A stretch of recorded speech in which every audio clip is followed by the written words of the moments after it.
Olá, sejam bem-vindos a mais uma videoaula do Instituto Monitor. Nosso assunto de hoje é previsão de demanda. Tópicos a serem abordados nesta aula: previsão de demanda, característica da demanda, como decidir o que prever e etapas de um modelo de decisão. Ao término desta aula, você será capaz de identificar os 5 padrões básicos da demanda, descrever os diferentes tipos de métodos de previsão e compreender como decidir o que prever. Vamos falar então sobre previsão de demanda. Previsão de demanda é uma avaliação feita com base em eventos futuros utilizadas para fim de planejamento. Demanda é tudo aquilo que eu vou vender. Demanda é tudo aquilo que o cliente quer comprar. Eu tenho que saber, o cliente quer comprar um certo número de produtos. Essa é a minha demanda. E eu preciso prever para poder produzir. O importante aqui é utilizar a capacidade de produção de forma eficiente, reduzir o tempo de reação do cliente e diminuir os estoques. Esse é o mais importante para uma empresa. É fazer com que eu utilize toda a capacidade de produção, faço com que deixe o cliente satisfeito e diminua ao máximo o meu estoque. Quais os fatores que influenciam essa minha demanda? Os negócios em geral e condições econômicas. Então isso pode alterar a minha demanda. O negócio em geral, ele pode sempre alterar. E as condições econômicas de um país, as condições econômicas de uma cidade, as condições econômicas até, hoje que o mundo é globalizado, até as condições gerais do planeta, podem alterar a minha demanda. Se no mês corrente, o mês que nós estamos, a minha demanda pode estar alta, se algum problema financeiro acontecer com o país ou com o planeta de uma forma geral, isso pode fazer com que a minha demanda caia, pode fazer com que as pessoas percam poder de compra e aí eu preciso ajustar essa demanda, eu preciso ajustar as minhas vendas. Fatores competitivos porque eu tenho concorrentes. Toda empresa tem concorrente, são concorrentes diretos e concorrentes indiretos. Aqueles que fazem o mesmo produto que eu e aqueles que fazem produtos semelhantes aos meus, mas que outras pessoas também gostam, outras pessoas começam a consumir. Vou dar um exemplo. Digamos que eu tenho um restaurante. Eu tenho uma churrascaria. E eu tenho meus concorrentes que são outras churrascarias. Eu tenho os meus clientes que eles vêm periodicamente, então eu sei mais ou menos o quanto fazer por dia, por mês, por semana. Alguns outros restaurantes começam a entrar, por exemplo, com comidas vegetarianas que não utilizam carne. Na verdade, eles não são meus concorrentes, porque o meu concorrente é uma churrascaria. Só que eles começam agora a ter uma fatia do mercado de pessoas que de repente não querem comer carne e eles se tornam um concorrente indireto para mim. Porque por mais que eles não vendem carne, eu começo às vezes a perder cliente por um concorrente indireto, que é aquele cliente que quer comer uma comida, digamos, mais saudável, ou então que não utilize carne. Então isso é um fator competitivo e isso pode alterar a minha demanda. Tendência de mercado. Uma tendência de mercado é porque a coisa se altera. Hoje nós utilizamos um produto, hoje nós utilizamos um serviço, mas pode ser que no futuro isso mude. E eu tenho que saber se aquele produto que eu vendo ou se aquele serviço que eu presto vai ficar obsoleto. Eu preciso sempre entender qual que é a tendência de mercado. O que é que agora as pessoas querem comprar? E eu tenho que ver se o meu produto se adapta a isso, porque é um fator que influencia nas vendas. E a entrada em novos mercados. Entrada em novos mercados é porque agora eu não preciso somente vender o meu produto para o meu bairro, para a minha cidade. Eu posso entrar em novos mercados, eu posso expandir os meus negócios e, além disso, eu posso criar novos produtos. Isso é bem importante. A empresa precisa estar muito atenta para saber o que o mercado quer e se eu tenho condição de produzir este novo produto. Isso é muito importante. Qual então o método de previsão? Existem dois modelos, chamado modelo quantitativo e o modelo qualitativo. Eles são um pouquinho diferentes um do outro. O modelo quantitativo ele é melhor. Por quê? O modelo quantitativo é uma previsão feita no passado. Então, é uma previsão feita numa empresa que já tem muitos e muitos anos instituída já, né? Então, como que eu prevejo isso? Eu vejo o que aconteceu nos outros meses, eu vejo o que aconteceu em anos passados. E eu gero uma série de relatórios e consigo quantificar isso, por isso é chamado de modelo quantitativo. Eu consigo chegar mais próximo do real, dizendo assim, olha, no ano passado nós vendemos X produtos, no ano retrasado vendemos X produtos. Então, a previsão para esse ano é tanto. Conseguimos, através de dados estatísticos, chegar a uma previsão para que a empresa não produza menos e não produza mais. Já o método qualitativo são mercados novos, é uma empresa nova, é um produto novo e vai ser baseado no quê? Vai ser baseado em especialistas, vai ser baseado em pessoas que estudam e geram uma previsão. Eles falam, olha, baseado naquilo que nós estudamos, baseado naquilo que nós entendemos, a quantidade de venda vai ser tal, a quantidade de venda vai ser X. Então, é um modelo que é um pouco mais difícil. Se uma empresa tiver que escolher entre o modelo quantitativo e o modelo qualitativo, é melhor escolher pelo quantitativo, porque a certeza é muito maior. Alguns setores precisam entender sobre a previsão de demanda e todos esses setores eles precisam conversar. Por exemplo, vamos falar 5 deles. O setor de finanças. Qual a importância do setor de finanças? Já sabendo qual é a previsão de demanda, já sabendo o quanto vai ser vendido, ela já consegue saber o quanto vai ganhar, o quanto vai ter que gastar, o quanto precisa investir, se precisa contratar ou não. O setor financeiro ele precisa estar muito ajustado para que a empresa não tenha déficit financeiro. O setor de recursos humanos também, sabendo essa previsão de demanda, vai saber, ora, com o número de funcionários que eu tenho aqui, eu consigo suprir essa demanda? Eu consigo entregar todos os produtos? Ou então será que eu preciso contratar? Mas será que se eu contratar, depois essas pessoas vão ficar ociosas? Então, ou eu contrato terceiros, ou então eu contrato o funcionário por um período, ou então esses funcionários eu vou pagar uma hora extra. É importante que os recursos humanos esteja bem ciente daquilo que vai ser feito. Sistema de informação gerencial. Esse sistema de informação gerencial, conhecido como SIG, que são as primeiras letras, né? O S, o I e o G. É um sistema que vai gerar uma série de relatórios, é um sistema que vai gerar uma série de informações para um nível gerencial. É um sistema que vai pegar todas as informações internas da empresa, que são informações de histórico da empresa, e vão pegar informações de mercado, vão gerar uma série de relatórios, uma série de dados para poder apoiar a gerência a tomar esse tipo de decisão. Outro setor importante, o marketing.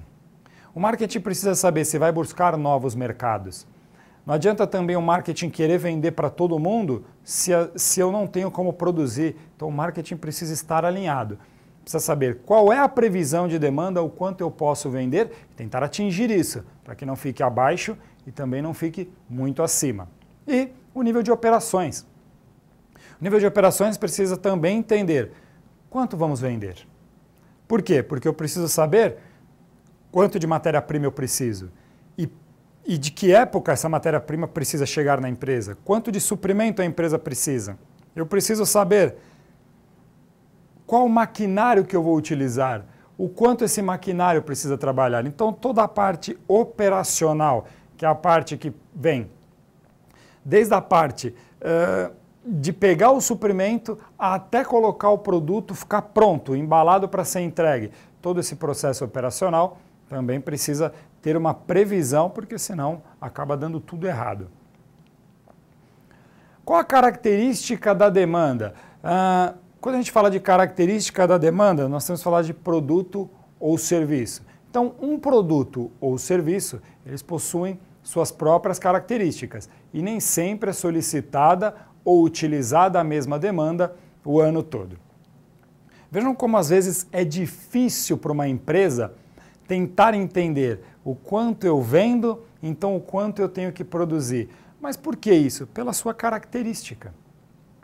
Quando eu falo em característica, eu falo, pensemos aqui numa empresa que fabrica sorvete, aqui no Brasil. Ela vai conseguir vender a mesma quantidade de sorvete o ano todo? Lógico que não, porque a característica do sorvete é um alimento que é para ser consumido, na maioria das vezes, quando se está muito calor. E é sempre que faz calor? Não, existem algumas épocas do ano que fazem calor. E assim como o sorvete, nós temos alguns outros produtos que são da mesma maneira. Alguns produtos como, por exemplo, quando chegamos na época de Natal. Na época de Natal as pessoas compram árvore de Natal. Mas elas só compram árvore de Natal no mês de outubro, no mês de novembro e os mais atrasados no mês de dezembro.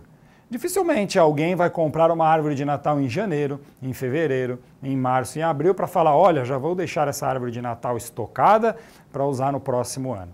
Então, esses tipos de produto, por terem essas características, ora eles vendem, ora eles não vendem. Então, é importante entender para saber se isso será utilizado ou não. E para isso existem as séries, e a empresa precisa entender sobre essas séries temporais. Isso é muito importante para qualquer empresa. Vamos entender as 5 séries temporais que existem. A horizontal é a série mais tranquila, é a série mais fácil, é aquela que acontece na empresa sempre a mesma coisa, por isso chamado de horizontal. Então, de janeiro a dezembro, ela vende a mesma quantidade, oscila de repente um pouquinho para cima ou para baixo, mas está dentro de um percentual permitido. A série horizontal é o produto que é utilizado sempre. Depois temos a série tendencial, temos até uma imagem ali da série tendencial. É uma série que está sempre subindo, ou então uma série que está sempre caindo. Essa série tendencial a empresa também consegue perceber, porque ela fala, opa, mês a mês nós temos uma subida no número de vendas, ou então mês a mês nós temos uma queda. Isso aí dá para a empresa perceber e tomar as atitudes. Nós temos a série sazonal. A série sazonal é aquela que acontece picos de subida ou picos de caída durante um período, em um período já estabelecido. Como eu estava dando o exemplo aqui no começo, por exemplo, o Natal. Vende-se árvore de Natal nos meses de outubro, novembro e dezembro. É uma série sazonal, ela sobe. Vende-se ovo de Páscoa próximo da Páscoa. Isso é uma série sazonal. Todo mundo já sabe que vai acontecer. Então é um momento que a empresa já se prepara para vender esse tipo de produto. O cíclico. O cíclico é um pouquinho complicado, porque ele trabalha através de ciclos. Ora ele sobe, sobe, sobe, sobe, ora ele desce, desce, desce, desce. Diferente do tendencial, o tendencial vai só subindo ou só caindo. O cíclico não, ele vai e volta, ele vai e volta. É aquele produto que durante um ano, durante 2 anos, ele começa a vender, vender, vender, vender. De repente, ele não vende, não vende, não vende, não vende. Dali 2 anos de novo, começa a vender. É um período, é ciclo. É bem complicado. E o mais difícil para as empresas é quando a série temporal ela é aleatória. Aleatória aí deixa qualquer empresa maluca, porque hora tem, hora não tem, a hora vende, hora não vende. Então o gráfico da empresa, ele fica para cima, para baixo, para cima, para baixo, e é muito difícil gerar aí uma tendência, tentar entender qual que é a característica da demanda. É muito difícil tentar entender o quanto vai produzir, o quanto vai vender. Mas a empresa precisa se esforçar para essas séries aleatórias. Como decidir o que prever? Para decidir o que prever, é responsabilidade do departamento de marketing e venda. A responsabilidade deles falar assim, olha, vamos atrás de clientes para saber, ou pelo menos ter uma estimativa do quanto eu consigo vender, o quanto mais ou menos eu vendo para passar essa informação para a empresa. Dá para saber isso de uma maneira perfeita? Não dá, porque tem cliente que aparece de última hora, mas dá para pelo menos ter uma previsão. É a principal informação utilizada pelo PCP, que é a questão de produção. Por quê? ele sabendo o quanto mais ou menos foi vendido, ou quanto mais ou menos o pessoal de marketing e venda prometeu vender, eles vão utilizar isso para produção. Eles vão utilizar isso para criação na capacidade produtiva da empresa. Então é a principal informação. O pessoal de marketing e venda fala, olha, a nossa meta é vender 300 peças. Então essa é uma informação importante, porque nós temos que produzir as 300 peças. E afeta o desempenho de todas as funções. Afeta mesmo porque a empresa depende disso. Empresa que não tem cliente ou empresa que não sabe o quanto vai vender, como que ela vai produzir? Então é uma situação muito difícil e vai afetar o desempenho de tudo mesmo. Afeta o desempenho da produção, afeta o desempenho financeiro, afeta todas as áreas da empresa. Existem dois níveis. O nível de agregação, que é agrupar diversos produtos ou serviços em um único processo. Isso evita erro de previsão para itens individuais. Quando falamos de nível de agregação, vamos produzir um produto. Quando vamos produzir um produto, ele é feito de diversas matérias-primas. É importante que eu agregue isso em um único processo para evitar erro de previsão para itens individuais. Porque quando eu agrupo tudo, eu consigo fazer com que o meu produto fique pronto corretamente sem que haja algum erro, por exemplo, está faltando um parafuso, que é um item individual para terminar a produção de um produto. Então, o nível de agregação, ele é bem importante. Vamos pensar aqui, vamos produzir agora um veículo. Para produzir um veículo, a última coisa, ou uma das últimas coisas que nós vamos fazer, será fazer o acabamento no veículo. Já que será uma das últimas coisas, eu preciso primeiro prestar atenção no começo. Para prestar atenção no começo, então a carcaça do veículo, a colocação de motor, a colocação de peças, todas essas peças precisam estar num nível de agregação, todas juntas. Quando essa parte do carro ficar pronta, e aí eu vou colocar os vidros no final, vou colocar os faróis, esses outros itens estarão num outro nível de agregação e todos eles agrupados, para que não haja problema de erros de itens individuais faltando. Um outro item é a unidade de medida.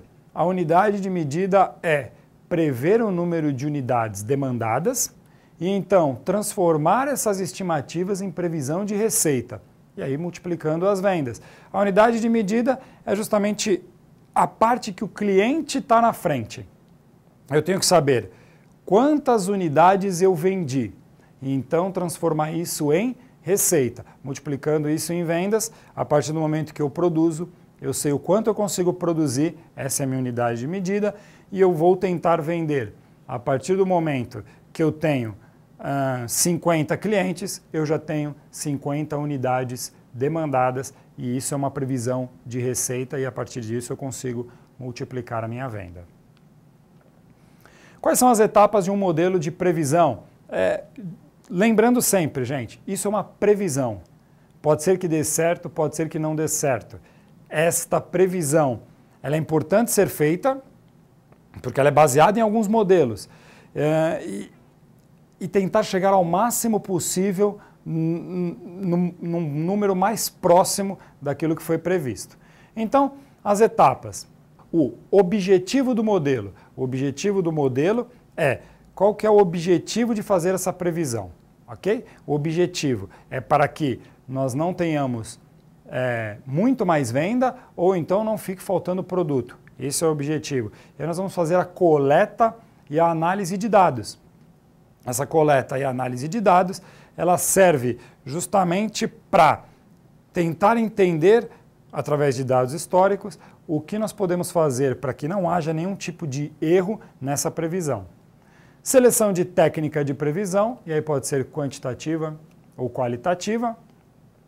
Obtenção das previsões, e aí a empresa vai trabalhar através dessas previsões, ok? Através que a previsão foi dada, vamos trabalhar em cima disso. E para finalizar, o monitoramento do modelo, vamos ver se essa previsão, ao chegar ao final de um ciclo, de um dia, de um período, de um mês, vamos tentar entender se o que a gente previu foi justamente aquilo que aconteceu, se não, temos que novamente criar um outro modelo.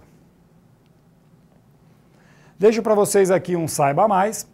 No Saiba Mais nós temos 2 vídeos, um que fala sobre previsão de demanda dos consumidores, como fazer essa previsão de demanda.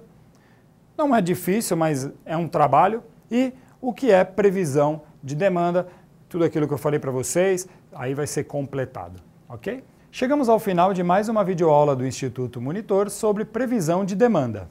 Espero que vocês tenham gostado, frequente nossas redes sociais e até a próxima!